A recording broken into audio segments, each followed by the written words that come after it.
السلام علیکم ورحمۃ اللہ وبرکاتہ۔ اعوذ باللہ من الشیطان الرجیم، بسم اللہ الرحمن الرحیم۔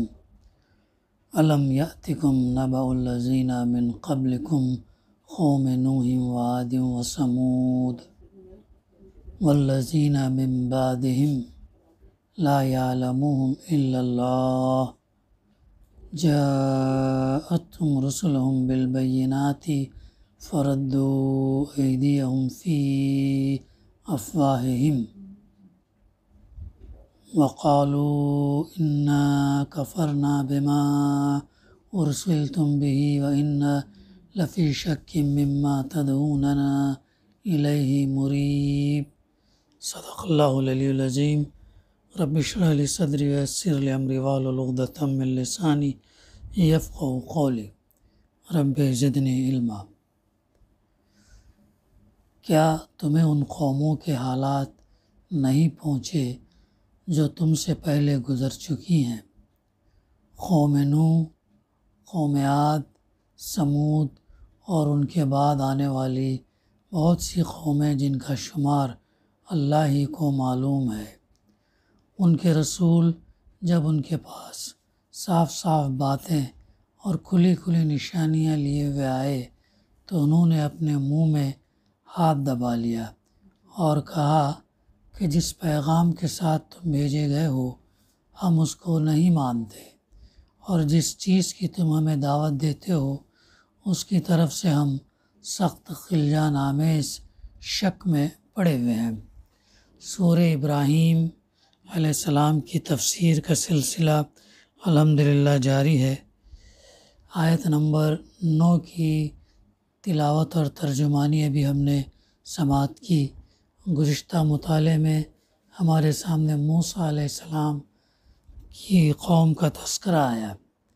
اللہ تعالیٰ نے فرمایا موسیٰ علیہ السلام کو، ان سے کہا کہ موسیٰ علیہ السلام اپنی قوم سے کہا اللہ کے اس احسان کو یاد رکھو جو اس نے تم پر کیا۔ اس نے تم کو فرعون والوں سے چھڑایا جو تم کو سخت تکلیفیں دیتے تھے، تمہارے لڑکوں کو قتل کر ڈالتے تھے اور تمہاری عورتوں کو زندہ بچا رکھتے تھے۔ فرعون کی سزا بنی اسرائیل کو کتنی سخت تھی، یعنی کتنی بڑی بات ہے کہ ایک خاندان ایک گھر میں لڑکوں کو قتل کر دینا، عورتوں کو زندہ رکھنا، کتنی ان کے اوپر تکلیف گزرتی رہی ہوگی، کیسے غم میں وہ لوگ مبتلا رہے ہوں گے، کیسے پریشانی مصیبت میں بنی اسرائیل جو ہے فرعون کے وقت جو ہے مبتلا تھی۔ تو اللہ تعالیٰ پھر جو ان کو سے چھوڑاتا تو اس کا تذکرہ ہے۔ اس نے تمہارے رب کی طرف سے تمہاری بڑی آزمائش تھی۔ یہ دراصل کیا تھا؟ بنیادی طور پر اللہ کی طرف سے آزمائش، یعنی حالات جو بھی ہمارے سامنے آتے ہیں وہ دراصل ایک آزمائش ہے۔ اللہ یہ دیکھنا چاہتا ہے کہ اس آزمائش اور امتحان میں آیا انسان کیا راہ راست پر جمے رہتا ہے یا اس سے بھٹک کر کوئی غلط راستہ اختیار کرتا ہے۔ تو یہ ہر ایک کے ساتھ ہے، ہمارے ساتھ بھی امتحان آزمائش آتے رہتی ہے، اور آزمائش امتحان میں ڈالنے والا ہی اسی کی طرف جب ہم رجوع کرتے ہیں تو پھر وہ آزمائش اور امتحان سے نکالتا بھی ہے وہ۔ پھر یہ بھی فرمایا کہ یاد رکھو تمہارے رب نے خبردار کر دیا تھا کہ اگر شکر گزار بنو گے تو میں تم کو اور زیادہ نوازوں گا۔ اللہ کا شکر اگر ادا کریں گے تو اللہ تعالیٰ تم کو مزید عطا فرمائے گا۔ اس کی کافی تفصیل تفہیم القرآن اور فی ظلال القرآن سے جو ہے ہم نے سمجھنے کی کوشش کی۔ دراصل بات کیا تھی؟ کسی نعمت کا شکر اس بات کی دلیل ہے کہ نفس انسانی کے معیارات اور پیمانے صحیح ہیں۔ کسی نیکی اور بھلائی پر شکر ادا اس لیے کیا جاتا کہ فطرت سلیمہ شکر کو ہی اس کا قدرتی صلہ تصور کرتی ہے۔ دوسری بات یہ کہ جو شخص اللہ کی بخشی ہوئی کسی نعمت پر اس کا شکر ادا کرتا ہے تو وہ اس نعمت کے استعمال کے دوران جو ہے استعمال اللہ سے ڈرتا ہے، نہ تو وہ اس نعمت پر اتراتا ہے، نہ خلق خدا پر اپنی برتری کا سکہ جماتا ہے، اور نہ ہی وہ اس نعمت کا استعمال دوسروں کو تکلیف پہنچانے اور معاشرے کے اندر شر، فساد، گندگی پھیلانے کے لیے کرتا ہے۔ اور بھی بہت ساری باتیں اس ضمن میں گزشتہ ہمارے مطالعے میں آئے۔ تو اللہ تعالیٰ جو کہ خالق ہے، مالک ہے، اس کے صفات 99 اور جو ان صفات کے مطابق تو اللہ تعالیٰ ان سے زیادہ بھی قدرت رکھتا ہے تمام چیزوں پر، اور وہ پسند کرتا ہے کہ جن کو میں نے پیدا کیا وہ اس کی غلامی کریں، اطاعت، فرما برداری، بندگی کریں، اور چاہتا یہ کہ وہ شکر گزار بنیں گے۔ اگر شکر گزار بنیں گے تو اللہ تعالیٰ اور زیادہ نوازے گا، اور کفران نعمت کریں گے تو اللہ کی سزا بہت سخت ہے۔ تو اور موسیٰ علیہ السلام نے کہا کہ اگر تم کفر کرو اور زمین کے سارے رہنے والے بھی کافر ہو جائیں تو اللہ بے نیاز ہے اور اپنی ذات سے آپ محمود ہے۔ یہ بھی بارہا ہمارے مطالعے میں بات آتی ہے۔ سورہ اخلاص میں کیا فرمایا گیا؟ اللہ الصمد، قل هو اللہ احد، اللہ الصمد، اللہ بے نیاز ہے۔ تمام انسان مل کر اس کی تعریف کریں تب بھی اس کی تعریف میں، عزت میں، احترام میں اضافہ نہیں، اور تمام مل کر نافرمانی کریں تب بھی جو ہے اس کی عزت اور مقام، احترام میں کوئی ہے۔ تو اللہ بے نیاز ہے، یہ ہمارے اندر بات واضح ہونی چاہیے۔ اب اس کے بعد کی آیت ہے، کیا تمہیں ان قوم، پھر اس کے بعد موسیٰ علیہ السلام اپنی قوم کے سامنے جو خطبہ پیش کرتے ہیں وہ بھی ہمارے سامنے گزشتہ مطالعے میں آ گیا۔ یعنی یہ انبیاء علیہ السلام اپنی قوم کے لیے کتنا درد رکھتے تھے، کتنا فکر کرتے تھے، یہ بات ہم کو سمجھ میں آتی۔ بارہا ملاقاتیں، بارہا ان کو نصیحت کرتے تھے۔ یہ بھی گزشتہ ہمارے مطالعے میں بات ہے۔ آگے اللہ تعالیٰ فرماتا، الم یاتکم نبأ الذین من قبلکم، کیا تمہیں ان قوموں کے حالات نہیں پہنچے؟ اب یہاں سے جو ہے حضرت موسیٰ علیہ السلام کی تقریر ختم ہو گئی، اب براہ راست کفار مکہ سے خطاب شروع ہے۔ تو یہاں پر اللہ تعالیٰ یاد دلا رہا ہے، کفار مکہ بنی اسماعیل میں سے تھے، کیا تمہیں ان قوموں کے حالات نہیں پہنچے؟ ان قوموں کے حالات، واقعات، ان کی تاریخ تم تک نہیں پہنچی جو تم سے پہلے گزر چکی ہیں؟ پھر اللہ تعالیٰ تذکرہ کر رہا، قوم نوح و عاد و ثمود، قوم نوح علیہ السلام، قوم عاد، قوم ثمود، اور ان کے بعد آنے والی بہت سی قومیں جن کا شمار اللہ ہی کو معلوم ہے۔ ان کے بعد بھی جو ہے بہت سارے، جو بات ہمارے سامنے آتی ہے کہ 1,25,000 1,40,000 انبیاء، رسول، پیغمبر اللہ تعالیٰ نے دنیا کے اندر بھیجے، تو اس سے ہم اندازہ لگائیں کہ کب سے یہ دنیا کا نظام جو ہے چل رہا ہے۔ اللہ تعالیٰ نے کیوں بھیجا انہیں اس لیے بھیجا تاکہ اپنے علاقے میں، اپنے دور میں، اپنے قوم کے سامنے وہ اللہ کے پیغام کو پیش کریں، انسانیت کو اللہ کی بندگی میں لائیں اور آخرت سے ڈرائیں کہ یہ جو ہے تم جو بھی کر رہے ہو اس کا تم کو جواب دینا ہے۔ تو ہر قوم کے پاس اللہ تعالیٰ نے انبیاء بھیجے، اور اب یہ صرف قرآن مجید 25 اور 26 انبیاء کا ہی تذکرہ کرتا ہے، باقی کا نہیں کرتا۔ حدیث سے ہم کو معلوم ہوتا کتنے انبیاء اللہ تعالیٰ نے دنیا میں بھیجے۔ تو بہت ساری قومیں ہیں جن کے پاس اللہ تعالیٰ نے نبیوں کو بھیجا اور ان کا جو شمار ہے وہ اللہ ہی کو معلوم ہے۔ اللہ تعالیٰ نے وہ بات اپنی حد تک رکھا، اپنے پاس رکھا۔ پھر آگے ان کے رسول جب ان کے پاس صاف صاف باتیں اور کھلی کھلی نشانیاں لیے ہوئے آئے تو انہوں نے اپنے منہ میں ہاتھ دبا لیے۔ تب انبیاء جو گئے تو اپنے قوم کے پاس صاف صاف بات، کوئی گنجلک بات نہیں، کوئی شبہ والی بات نہیں، کوئی دوغلی بات نہیں، بلکہ واضح کلیئرٹی والی بات، صاف صاف بات اور کھلی کھلی نشانیاں، معجزات جو اللہ تعالیٰ نے انہیں عطا کی وہ ان کے سامنے رکھے۔ کھلی کھلی نشانیاں لیے ہوئے آئے تو انہوں نے کیا کیا، اپنے منہ میں ہاتھ دبا لیے اور کہا، اس کی تفسیر ہے، ان الفاظ کے مفہوم میں مفسرین کے درمیان کچھ اختلاف ہے پیش آیا اور مختلف لوگوں نے مختلف معنی بیان کیے ہیں۔ مفسر کے نزدیک، مولانا مودودی رحمہ کے نزدیک، ان کا قریب ترین مفہوم وہ ہے جسے ادا کرنے کے لیے ہم اردو میں کہتے ہیں کہ کانوں پر ہاتھ رکھے یا دانتوں میں انگلی دبائی، اس لیے کہ بات کا فقرہ صاف طور پر انکار اور اچنبے دونوں مضامین پر مشتمل ہے اور کچھ اس میں غصے کا انداز بھی ہے۔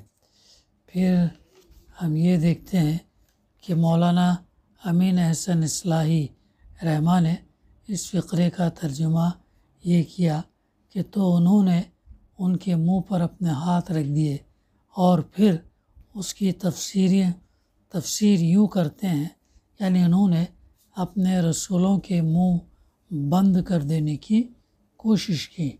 جب کوئی شخص کسی شخص کو بات کرنے سے غصہ اور نفرت کے ساتھ روکنا چاہتا ہے تو اس کے منہ پر ہاتھ رکھ دیتا کہ زبان بند کرو، مزید ایک حرف بھی زبان سے نہ نکالو۔ فردو یہاں جعلو کے معنی میں ہے اور اس معنی میں یہ لفظ استعمال ہوتا ہے۔ تدبر کے اندر جو ہے یہ مولانا نے یہ معنی اس کے لیے ہیں۔ تو ہاتھ دبا لیے اور جو ہے، لیکن یہاں پہ فی ظلال القرآن میں انہوں نے لکھا ہے کہ اپنے ہاتھ اپنے منہ پر رکھ لیے جس طرح وہ شخص کرتا جو آواز میں لہر پیدا کرنا چاہتا تاکہ وہ دور تک سنائی دے۔ جس تک کا طریقہ یہ ہے کہ آدمی اپنے منہ کے سامنے اپنی ہتھیلی ہلا کر آواز بلند کرتا ہے اور ہتھیلی کے آگے پیچھے ہونے سے آواز میں تموج پیدا ہوتا ہے جس سے آواز دور تک سنائی دیتی۔ قرآن نے ان کی جس حرکت کا نقشہ کھینچا اس سے معلوم ہوتا کہ انہوں نے پیغمبروں کو علی اعلان جھٹلایا اور ان کی دعوت میں شک کا اظہار کیا۔ نیز اس معاملے میں انہوں نے کسی رعایت سے کام نہ لیا اور ایسے گھناؤنے طرز عمل کا مظاہرہ کیا جس میں تہذیب اور ادب کا کوئی نشان تک نہ تھا۔ اس سے ان کا مقصد جو ہے بے بانگ دبل اور شدت سے دعوت حق کا انکار کرنا تھا۔ یہ ہے وہ نقطہ جس سے جو ہمیں لینا چاہیے۔ تو ان کے پاس صاف صاف باتیں رکھی، کھلی کھلی نشانیاں لیے ہوئے آئے تو انہوں نے اپنے منہ میں ہاتھ دبا لیے اور کہا، کیا کہا؟ کہا کہ جس پیغام کے ساتھ تم بھیجے گئے ہو ہم اس کو نہیں مانتے۔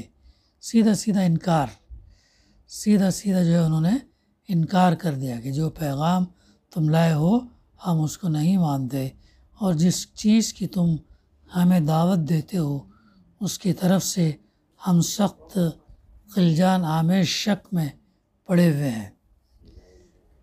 یعنی ایسا شک جس کی وجہ سے اطمینان رخصت ہو گیا۔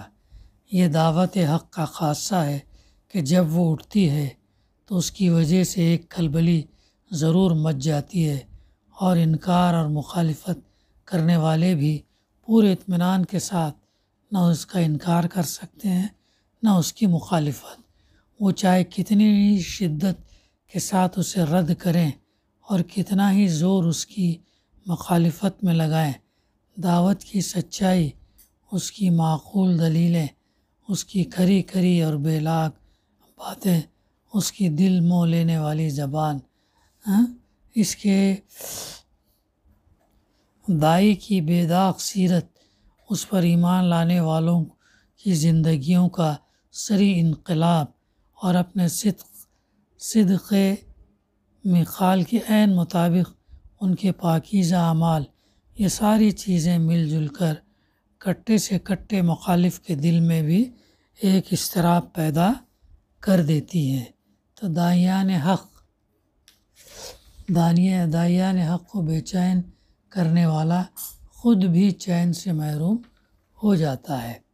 یہ ہے اس کی تفسیر مولانا مودودی رحمٰن نے اس آیت کے ضمن میں لکھی، بہت اہم بات لکھی کہ جو ہے جب دعوت اٹھتی ہے تو ایک کھلبلی ضرور مچ جاتی ہے، اور انکار اور مخالفت کرنے والے بھی پورے اطمینان کے ساتھ نہ اس کا انکار کر سکتے نہ اس کی مخالفت۔ آگے فرمایا جا رہا، خالت ان کے رسولوں نے، رسولہم افی اللہ شک فاطر السماوات والارض، کہا کہ اللہ کے بارے میں شک ہے، کیا اللہ کے بارے میں شک ہے جو آسمانوں اور زمین کا خالق ہے؟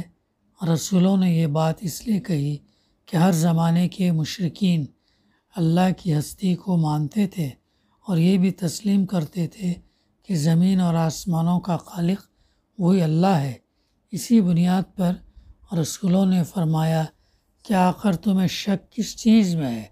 ہم جس چیز کی طرف تمہیں دعوت دیتے ہیں وہ اس کسی اور کیا ہے کہ اللہ فاطر السماوات والارض ہے، زمین اور آسمان کا پیدا کرنے والا ہے، تمہاری اس بندگی کا حقیقی مستحق ہے، پھر کہ اللہ کے بارے میں تم کو شک ہے۔ یہ جو ہے اس سے رسولوں نے جب کہا کہ کیا پیغام پہنچایا تو انہوں نے ایسا یہ کیا کہ جو ہے ان کو اللہ کے بارے میں شک ہے۔ تو اسی کا جواب یہ، کیا تمہیں شک ہے جو آسمانوں اور زمین کا خالق ہے، پیدا کرنے والا ہے؟ یدعوکم لیغفر لکم من ذنوبکم ویؤخرکم الی اجل مسمی، وہ تمہیں بلا رہا ہے تاکہ تمہارے قصور معاف کر دے اور تم کو ایک مدت مقرر تک مہلت دے۔ یعنی مدت مقرر سے مراد افراد کی موت کا وقت بھی ہو سکتا ہے اور قیامت بھی، دونوں معنی ہو سکتے ہیں۔ جہاں تک قوموں کا تعلق ہے، ان کے اٹھنے اور گرنے کے لیے اللہ کے ہاں مدت کا تعین ان کے اوصاف کی شرط کے ساتھ مشروط ہوتا ہے۔ ایک اچھی قوم اگر اپنے اندر بگاڑ پیدا کر لے تو اس کی مہلت عمل گھٹا دی جاتی ہے۔ کتنی اہم بات ہے یہ بھی کہ اگر ایک اچھی قوم اگر اپنے اندر بگاڑ برائی پیدا کر لے تو اس کی مہلت عمل گھٹا دی جاتی ہے اور اسے تباہ کر دیا جاتا ہے۔ ایک بگڑی ہوئی قوم اگر اپنے برے اوصاف کو اچھے اوصاف سے بدل لے تو اس کی مہلت عمل بڑھا دی جاتی۔ ایک طرف اللہ تعالیٰ مہلت عمل کم بھی کر رہا ہے اور دوسری طرف اللہ تعالیٰ اسے جو ہے بڑھا بھی رہا ہے، حتیٰ کہ وہ قیامت تک بھی دراز ہو سکتی ہے۔ یعنی کہ وہ کیسی اللہ تعالیٰ قوموں کو یہ دیا کہ ان کے اوصاف پر اور اللہ ان کے اس کے اوپر جو ہے ایمان اور عمل صالح پر یہ ان کو دی۔ اسی مضمون کی طرف سورہ رعد کی آیت نمبر 11 اشارہ کرتی ہے کہ اللہ تعالیٰ کسی قوم کے حال کو اس وقت تک نہیں بدلتا جب تک وہ اپنے اوصاف کو نہ بدل دے۔ جب تک ہم خود نہیں چاہتے کہ ہمارے اندر تبدیلی آئے، ہمارے اندر اچھائی آئے، ہمارے اندر شکر گزاری کا جذبہ پیدا ہو، ہمارے اندر اللہ کی بندگی کا جذبہ، تب تک کوئی دوسرا جو اس کو یہ نہیں کر سکتا۔ خود کی کوشش، اللہ کی توفیق، تائید، اللہ کی رحمت، اس سے انسان کو جو ہے ہدایت ملتی ہے۔ ہاں، تم کو ایک مدت مقررہ تک مہلت دے، تو انہوں نے کیا جواب دیا؟ انہوں نے جواب دیا تم کچھ نہیں ہو مگر ویسے ہی انسان جیسے ہم ہیں۔ ان کا مطلب یہ تھا کہ تم ہر حیثیت سے بالکل ہم جیسے انسان ہی نظر آتے، کھاتے ہو، پیتے ہو، سوتے ہو، بیوی بچے رکھتے ہو، بھوک پیاس، بیماری، دکھ، سردی، گرمی، ہر چیز کے احساس میں اور ہر بشری کمزوری میں ہمارے مشابہ ہو۔ تمہارے اندر کوئی غیر معمولی پن ہمیں نظر نہیں آتا جس کی بنا پر ہم یہ مان لیں کہ تم کوئی پہنچے ہوئے لوگ ہو اور خدا تم سے ہم کلام ہوتا ہے اور فرشتے تمہارے پاس آتے ہیں۔ تو یہ جو ہے یہ صرف اللہ کے رسول صلی اللہ علیہ وسلم کے ساتھ ہی نہیں بلکہ پچھلی انبیاء ان کے ساتھ بھی ان کے نبیوں کے ساتھ بھی ایسا ہی ہوا۔ ان کو بھی لوگوں نے کہا، کیسے کیسے سوالات کیے، اگر یہ ہوتا تو فرشتہ کیوں نہیں آیا، نبی جو ہے فرشتہ بن کے کیوں نہیں آیا؟ تو اللہ نے کیا جواب دیا؟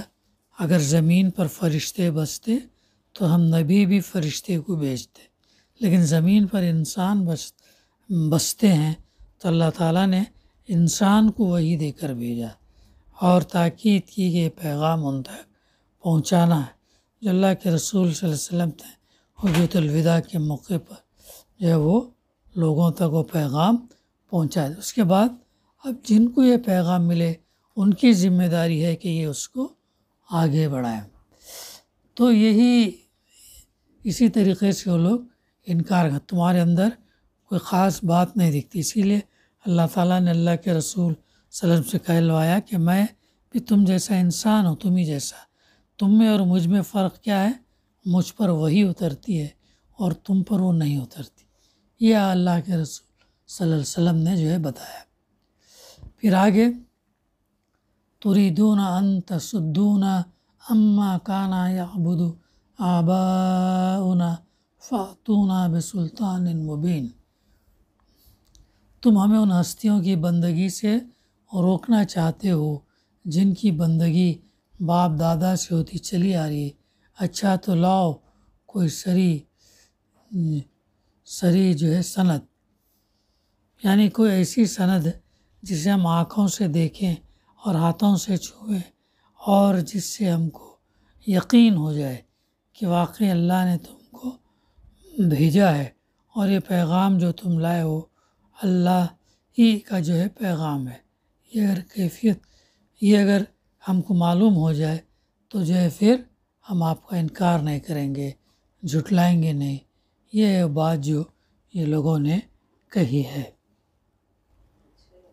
فی ظلال القرآن میں مفسر لکھتے ہیں، یعنی اللہ سبحانہ وتعالیٰ یدعوکم لیغفر لکم من ذنوبکم ویوقرکم الی اجل مسمی کے تعلق سے، یعنی اللہ سبحانہ وتعالیٰ اس دعوت مغفرت کے ساتھ فوراً ہی تم سے یہ مطالبہ نہیں کرتا کہ اسی وقت ایمان لے آؤ، اور نہ تمہارے جھٹلاتے ہی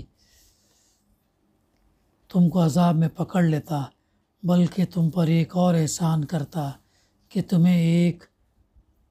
تمہیں ایک معین مدت تک مہلت دیتا ہے، چاہے یہ مہلت اس دنیا کی زندگی میں ہو یا روز حساب تک ہو، تاکہ تم اس عرصے میں اپنے رویے کا جائزہ لے سکو اور اللہ کی نشانیوں اور اپنے رسولوں کے پیش کردہ پیغام پر غور فکر کر سکو۔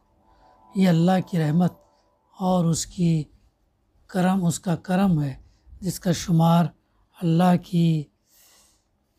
کی نعمتوں میں ہی ہوتا ہے۔ تو کیا خدا رحیم اور کریم اس دعوت کا یہی جواب ہے تم دے رہے ہو؟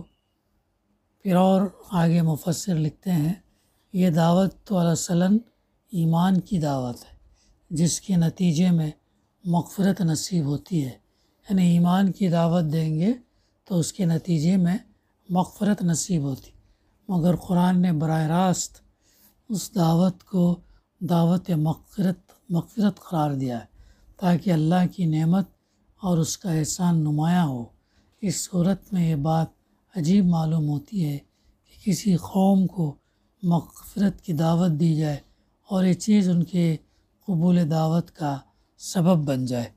نوح علیہ السلام نے بھی جو ہے یہی تذکرہ ملتا ہے نا سورہ نوح میں کہ تم اللہ سے معافی طلب کرو، اللہ تمہیں معاف کرے گا۔ تو یہ ایک بہت اہم نقطہ ہے جو ان آیات کے ضمن میں ہمیں رکھنا چاہیے۔ پھر